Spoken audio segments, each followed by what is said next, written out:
All right, my name is Will Brown.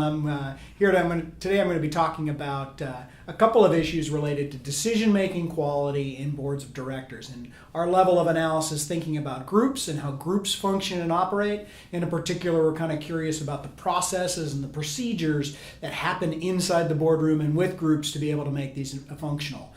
So I introduce a decision-making model. It's a relatively simple model that looks at basically three elements. What are the inputs? How do we frame our conversations and what's the information and data that we provide? What are the processes by which we sort of manage decision making and dialogue and conversation? And do we have a devil's advocate role? Those kinds of things. And then there's the outputs. What happens as a result of this? How do we monitor? How do we manage decisions once they've been made and the quality of those decisions?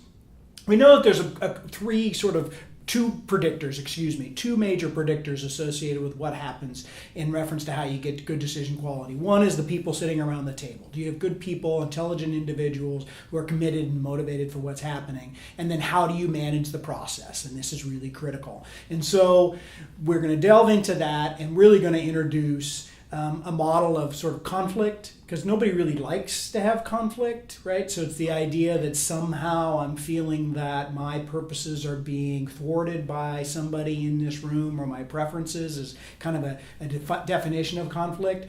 And so we talk a little bit about different types of conflict, task-oriented versus affective or relational conflict. So as we know, it's better to stay focused on the task than it is to be focused on the people.